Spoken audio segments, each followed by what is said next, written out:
let's crack on. Scott, Ocean's 8. What's that all about? What's it all about? It's the question we've all asked ourselves, in many regards.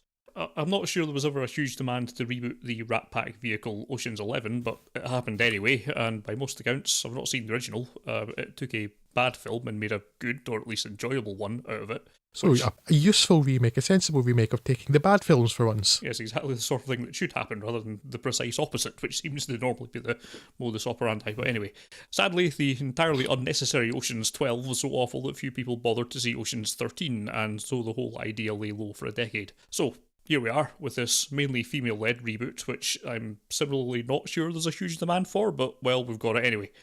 Sandra Bullock's Debbie Ocean is released from jail after being framed for a crime she did not commit by her ex-lover Claude Becker, played by Richard Armitage. I mean, she's done lots of other crimes, sure, but not that one. But she's not been idle in prison, and has been creating plans for a daring heist that she immediately begins to enact. She enlists the help of her old partner in crime, Kate Blanchett's Lou, with a plan to steal a $150 million Cartier necklace during the Met Gala. A caper of this audacity will need a number of accomplices, witting and unwitting both, such as Rihanna's Nineball, a hacker, Mindy Kaling's Amita, a jeweller, Aquafina's Constance, a pickpocket, Sarah Paulson's Tammy, a fence, Anne Hathaway's Daphne, an A-list actor, and Helena Bonham Carter's Rose, a stylist. There's little value in rehashing much more of the general idea than that. The fun of these sort of movies is, in general, uncovering the methods of it as it goes along. And I'm sure I'm not revealing much to say that it follows the basic path laid down by the previous Ocean films.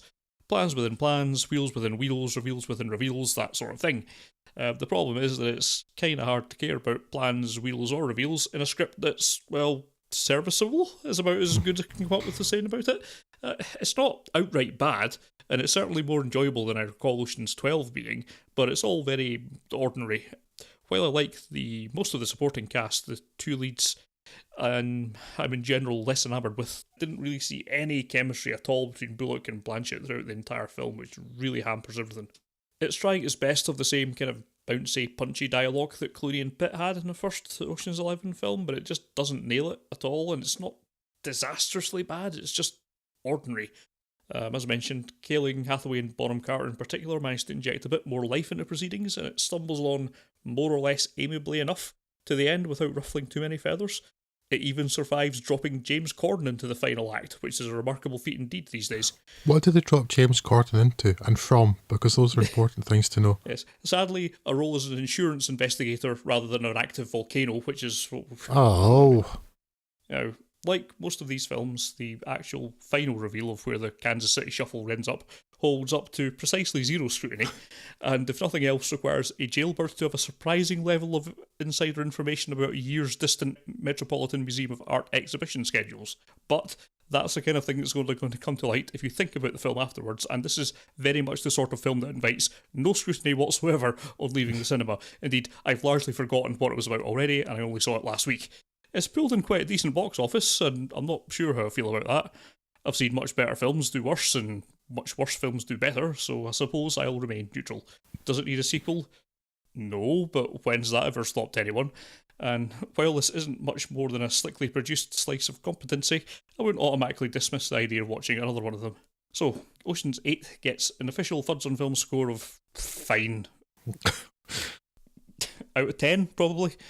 Yeah, hard to get excited about, but I don't think anyone's going to come out of the cinema demanding their money back angrily. It's perfectly serviceable entertainment, but it is really hard to recommend anyone making any sort of effort at all to see it. It's fine. It's alright.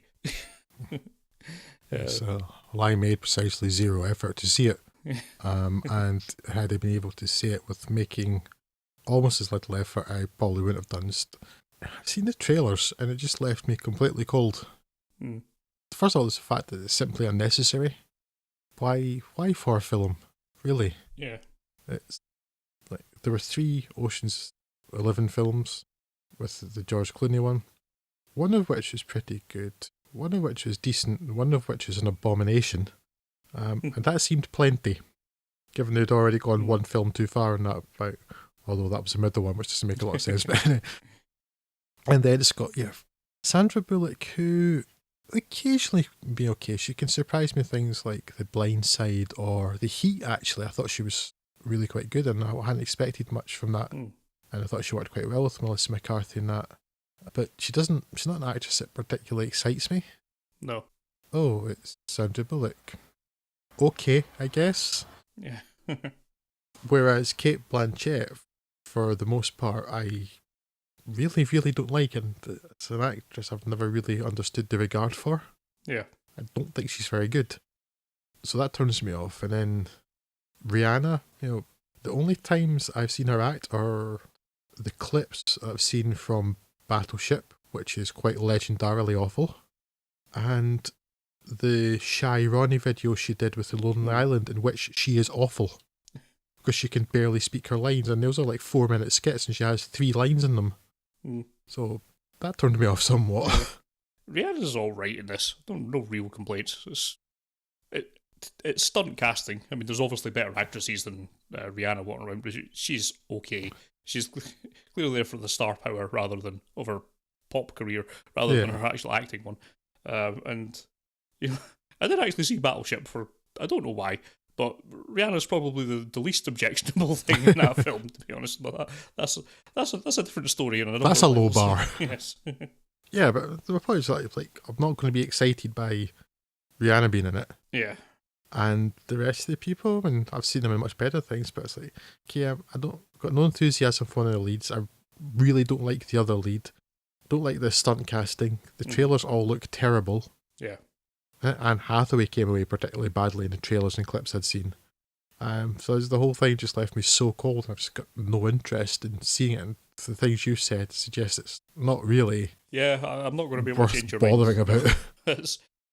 I think if you did see it, it's fine. But yeah, it's not really worth the trip to the cinema, if you know what I mean.